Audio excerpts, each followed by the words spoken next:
Brandon on the line right now, NFL action. What are we into? What week is this, by the way? Do we know? 11. Week 11. Yeah. Brandon Lang. Good morning, Brandon. You know, this business is insane. It's not easy. It's not an easy business. There's no rhyme or reason to it. People ask me how I've been able to not put a gun to my head in 25 years. I go to bed last night losing the Northern Illinois Eastern Michigan game 21-0. I've lost my starting quarterback, my nose guard, my top tackler, and one of my safeties. Got no shot. And now the fourth string quarterback's, and I'm down 21-0, laying 1.5. I wake up and find out I win the game 31-24 in overtime. Wow. Hey, that's, I mean, it doesn't give you that sleep back, to be honest, but it makes you feel a lot better right now. I just, you know, I get my cup of coffee, get ready to come on and do your show, and I'm just kind of just saying, there's just no rhyme or reason to this business. None. Gotta love it, though. Gotta love that. And what you know that feeling when you lose, and you probably don't experience the feeling that I feel, which has driven me from the sport, if you will.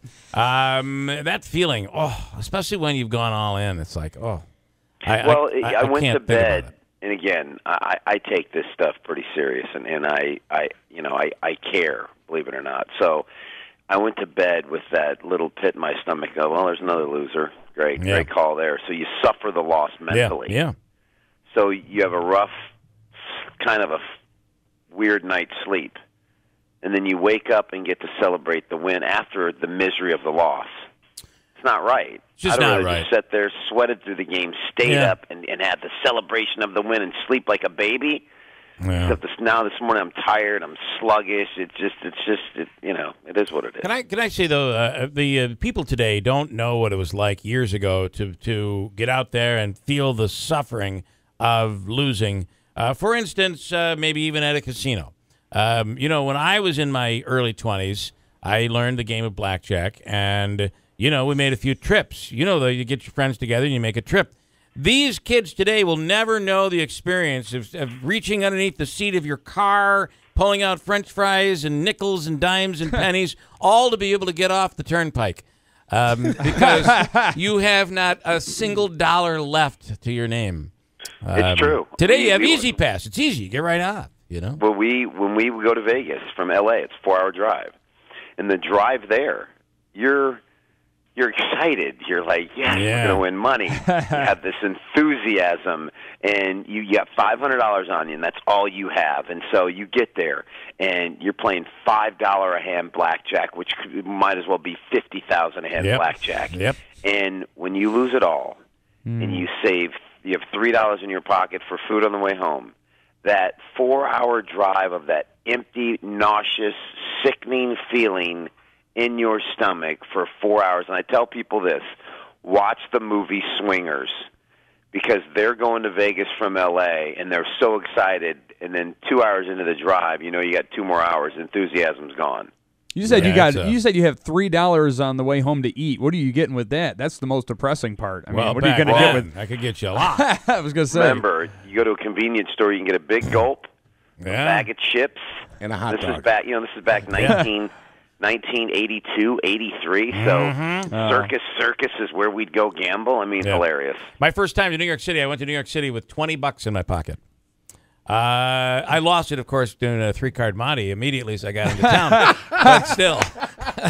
I've also suffered a loss of 3-card Monte in New York City, so I'm right there with you. It's the first thing you do when you don't know.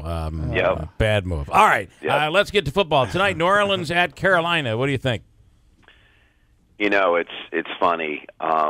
Big implosion by the Saints. Although Drew Brees is 5-0 as a dog this year, I just think the Saints don't rebound. I think Carolina's the right side of the game. All right. Let's look to the weekend here. Bills back in action. They're at Cincinnati. Early game on Sunday. I like them. I'm going to roll with Buffalo. I like them in the spot. Like what they showed me at Seattle. Let's roll with Buffalo big. All right. Down the list, the Giants. Manaski happy this past. I am. I'm still down on the Giants, but then you look at it. They're 6-3. They got the Bears coming up. The Browns to follow. everyone talks about the Cowboys. We're only 2 games out. We beat them once. We still play them one more time. We could still win that division. Chicago at New York Giants. What do you? Are you with him? Know about winning the division there, big dog. Yeah. Dallas looks pretty darn good right now, especially with that win last week. They're just doing everything right. But the G-men are on a roll. 4 straight wins, 3-0-1 against the spread. The Monday night game was impressive, being down, big drive. Never trust Jay Cutler on the road. I would rather lose with the Giants and Eli Manning than lose with Jay Cutler. And Romo out this week talking about how, listen, he's okay being backup. What do you think? I tell you what, man, the Ravens, they're a hard team to blow out. They just are. They're in every game. Every game they've had this year, that they've won or they've lost. Every game they've lost this year has been less than 6 points. I like John Harbaugh as a coach. I like the Ravens plus the points. And I'd love your opinion on the pass interference or not at the end of the New England game. Absolutely. Grabbed him, yeah. impeded his process to the ball, which you can't do.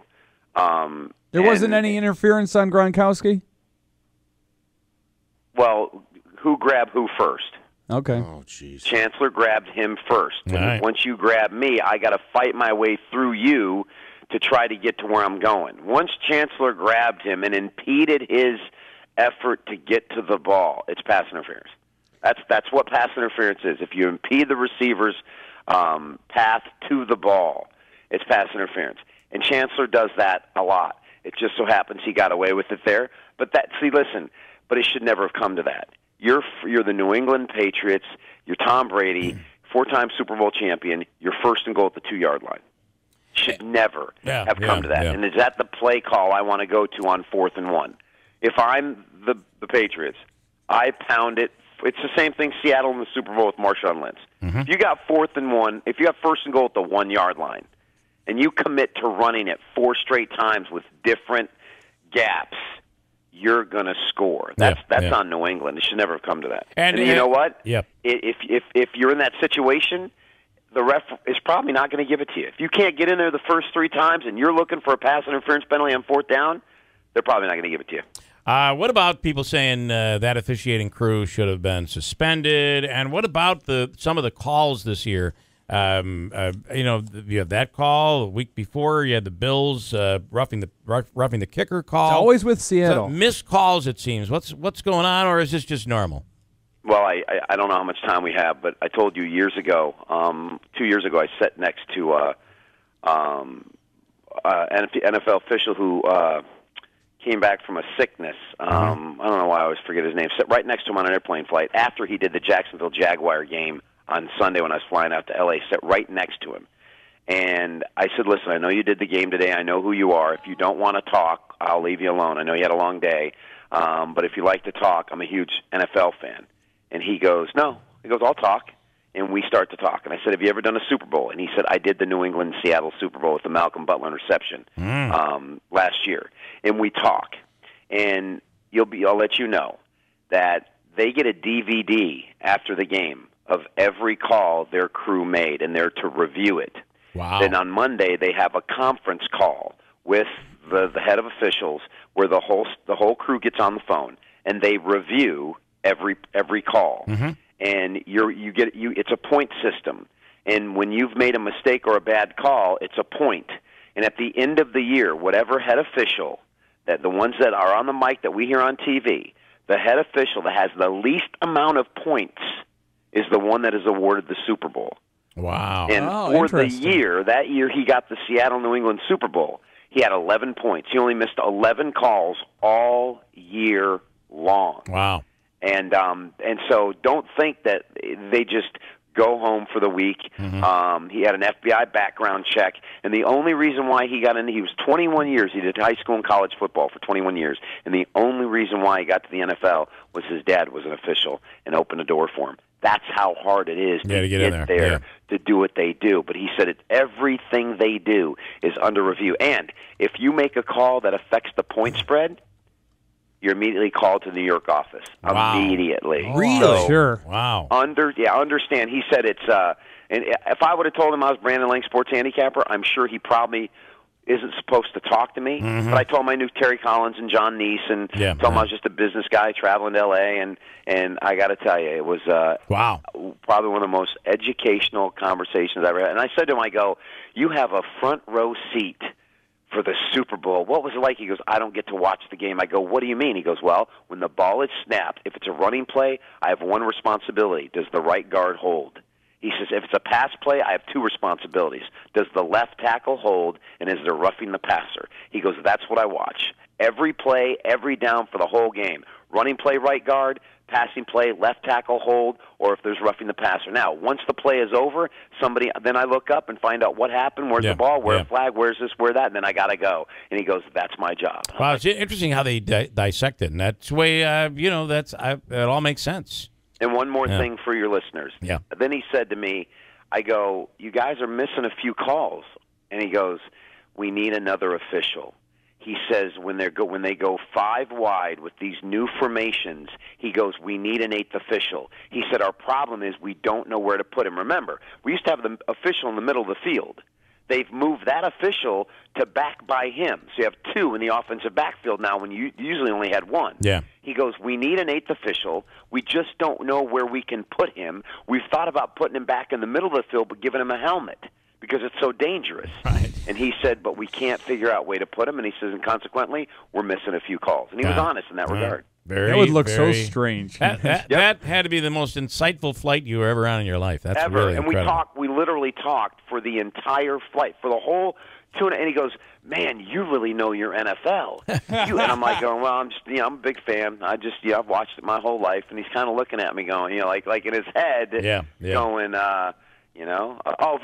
Vinovich. Bill Vinovich, yep. That's who it was. Vinovich. Wow, that is awesome. What a coincidence. Well, and Terry Collins, and and I always say this to you guys: if you ever meet somebody famous or you meet someone in a position of power, if you throw out a name that can connect you to that person, the wall will come down. Yeah. And once I threw out Terry Collins and married to my high school baseball coach, and Terry's known me since I was 8 years old, once I threw that out, his guard came down.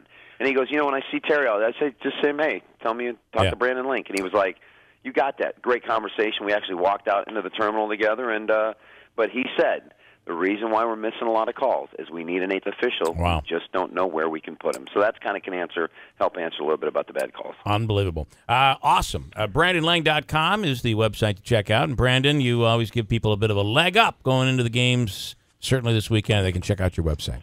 Well, let's hope the win last night jumpstarts something good this weekend. 1 day free all access pass Saturday or Sunday. 13 best bets for free, and that's it, big guy. All right, thanks, man. Brandon Lang and BrandonLang.com.